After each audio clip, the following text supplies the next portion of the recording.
today, August 2nd. We're looking at 2 Kings 21, 2 Chronicles 33, and John chapter 4. Let's go to 2 Chronicles 33, because it gives us an insight into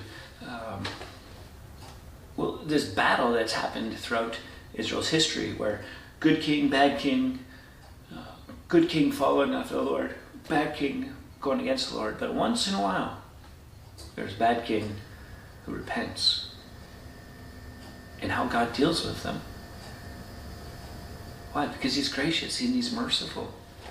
So, chapter 33 talks about Manasseh. It says he was 12 when he began to reign, and he reigned 55 years in Jerusalem. And he did what was evil in the sight of the Lord, according to the abominations of the nations whom the Lord drove out before the people of Israel. And he goes on to recount all those things. In fact, verse 9 says, Manasseh led Judah and the inhabitants of Jerusalem astray to do more evil than the nations whom the Lord destroyed before the people of Israel. That's not good, right? The Lord spoke to Manasseh, verse 10, and to his people, but they paid no attention.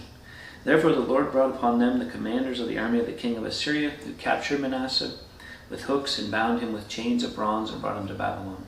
And when he was in distress, he entreated the favor of the Lord his God and humbled himself greatly before the God of his fathers. He prayed to him. God was moved by his entreaty, and he heard his plea and brought him again to Jerusalem into his kingdom.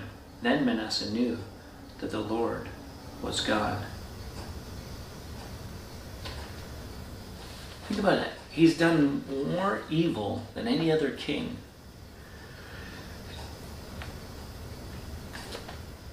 And when he's at his lowest place, he's taken captive. He cries out to the Lord.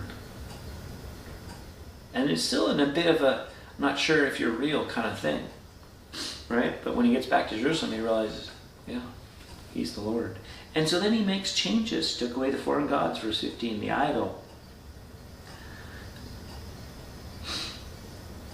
Commanded Judah to serve the Lord. Now the people didn't follow him because, well, it's a lot of change.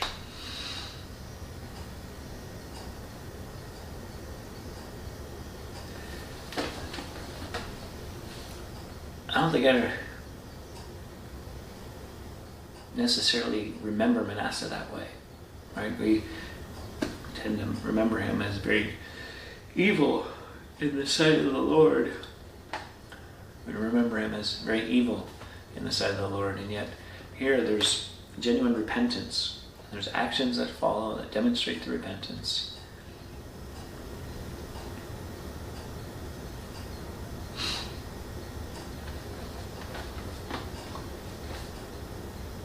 It's never too late. It's never too late. So keep praying for those that you think, man, how, when, keep praying that there will be a change of heart, a change of direction, and God will hear. Till next time, keep growing.